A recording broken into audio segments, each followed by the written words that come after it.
Telugu star hero rebel star darling Prabhas గారు బాహుబలి ఆ తర్వాత వచ్చిన ఎన్నో సినిమాల ద్వారా కేవలం దేశ వ్యాప్తంగానే కాదు ప్రపంచ వ్యాప్తంగా ఎంతో గుర్తింపుని పొందారు. బాహుబలి 2, కల్కి లాంటి ఎన్నో సినిమాల ద్వారా ప్రభాస్ గారు ప్రపంచ వ్యాప్తంగా ఎంతో మంది అభిమానులను సంపాదించుకున్నారు. క్షత్రియ వంశానికి చెందిన ప్రభాస్ గారిలో సేవాగుణం, దానశీలత చాలా ఎక్కువ. ఆపదలో ఉన్న వారికి లేదనకుండా సహాయం చేయడం ప్రభాస్ గారి నైజం. అలాంటి ప్రభాస్ గారి గురించి ఇటీవల సోషల్ మీడియాలో ఒక ప్రచారం వైరల్ అవుతుంది. ఆ ప్రచారం ఏమిటి, అది నిజమేనా? ఇలాంటి విషయాలు ఇప్పుడు తెలుసుకుందాము. వీడియోని చివరి వరకు చూడండి.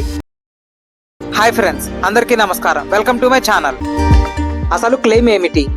వారణాసిలో హీరో ప్రభాస్ వాళ్ళ హోటల్ రోజు 300 మంది భక్తులకి ఉచిత అన్నదానం చేస్తారు. ఓం నమ శివాయ అనే క్యాప్షన్, ప్రభాస్ హ్యాష్ ట్యాగ్ తో సన్నీ మహారాజ్ అనే యూజర్ ఈశ్వర్ నివాస్ హోటల్ ఫోటోతో 2024 డిసెంబర్ 30న ఎక్స్ లో పోస్ట్ చేశారు. శశికాంత్ అనే ఎక్స్ యూజర్ ఈ పోస్ట్ ని రీపోస్ట్ చేస్తూ వారణాసిలోని ప్రభాస్ బంధువుల హోటల్ ఈశ్వర్ నివాస్ ప్రతిరోజు 300 మంది భక్తులకి ఉచిత భోజనం అందిస్తోంది అని ఇంగ్లీష్ లో క్యాప్షన్ రాశారు. అడ్రస్ చెప్పు బ్రో, నేను అక్కడే ఉండేది అని ఒక యూజర్ కామెంట్ చేయగా, ఏమో బ్రో, కాశీకి వెళ్లిన బాబాయి తనకు ఈ విషయాన్ని చెప్పాడని సన్నీ తెలిపారు. ప్రభాస్ వాళ్ళ అత్త వాళ్ళు ఈ హోటల్ మెయింటైన్ చేస్తున్నారని తనకు బాబాయ్ చెప్పాడని సన్నీ మరో యూజర్ కి బదులిచ్చారు. ప్రభాస్ గారి గురించి మనకు తెలిసిందే. ఆయన తన ఫ్యామిలీ, ఫ్రెండ్స్, ఫ్యాన్స్ పట్ల ఎంత ప్రేమగా ఉంటారో మనకు బాగా తెలుసు. అది షూటింగ్ స్పాట్స్ దగ్గర అయినా సరే, బయట ఎక్కడైనా ఈవెంట్స్ దగ్గర అయినా సరే. అందులోనూ ప్రత్యేకించి ఫుడ్ విషయంలో అసలు మరీను. అలాంటి ప్రభాస్ గారి గురించి ఇలాంటి ఒక విషయం వైరల్ అయినప్పుడు, అందులోనూ పర్టికులర్ గా ఫుడ్ గురించి, ప్రభాస్ గారి గురించి తెలిసిన ఎవరైనా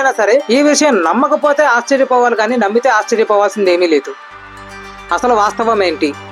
సన్నీ అనే యూజర్ చేసిన పోస్టు సోషల్ మీడియాలో వైరల్ కావడం, అది ప్రభాస్ కు పుణ్యక్షేత్రమైన వారణాసికి సంబంధించిన అంశం కావడంతో ఇది నిజమేనా కాదా అని తేల్చడానికి సజగ్ టీం దర్యాప్తు ప్రారంభించారు. అయితే ఇందులో వాస్తవం ఏంటి? ఇదంతా నిజంగా ప్రభాస్ గారు చేస్తున్నారా, చేయట్లేదా? స్థానిక నవభారత్ టైమ్స్ కరెస్పాండెంట్ ని సంప్రదించగా ఆయన హోటల్ కు వెళ్లి యాజమాన్యాన్ని కలిశారు. ఈశ్వర్ హోటల్ నడిపే తమకు ప్రభాస్ తో ఎలాంటి సంబంధం లేదని దుర్గా మహాలక్ష్మి గారు స్పష్టం చేశారు. ఈశ్వర్ హోటల్ అధినేత ఈశ్వర్ రావుకు ప్రభాస్ తో ఎటువంటి బంధుత్వం లేదని అన్నారు. తాము ఉచిత భోజనం అందించడంతో పాటు పేదలకు, కాశీవాసులకు పరిమిత మొత్తంలో ఉచిత వసతి సదుపాయం కూడా కల్పిస్తున్నామన్నారు. రోజు 300 మందికి ఉచిత భోజనాలు పెట్టడం కోసం ప్రభాస్ సాయం చేస్తున్నారనే ప్రచారంలో ఏ మాత్రం వాస్తవం లేదని ఆమె తెలిపారు. ఫైనల్ గా ప్రభాస్ గారి బంధువులు వారణాసిలో ఈశ్వర్ నివాస్ హోటల్ ద్వారా రోజు 300 మందికి ఉచిత భోజనం అందిస్తున్నారనే ప్రచారంలో నిజం లేదు. ఈ హోటల్ నిర్వాహకులకు ప్రభాస్ కు బంధుత్వం లేదు. మన డార్లింగ్ ప్రభాస్ గారి గురించి, ఆయన ప్రేమ గురించి తెలిసిన మనకు ఇలాంటి ఒక న్యూస్ వైరల్ అయినప్పుడు మనం టక్కున నమ్మేస్తాము. తప్పేమీ లేదులేండి.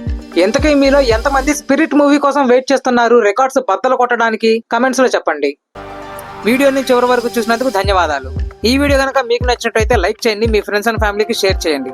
ఇటువంటి మరిన్ని వీడియోస్ కోసం మా శేషసాయి అఫీషియల్ యూట్యూబ్ ఛానల్ ని సబ్స్క్రైబ్ చేయండి. మీ సలహాలు, సూచనలు, అభిప్రాయాలు కింద కమెంట్స్ సెక్షన్ లో తెలపండి. జై హింద్.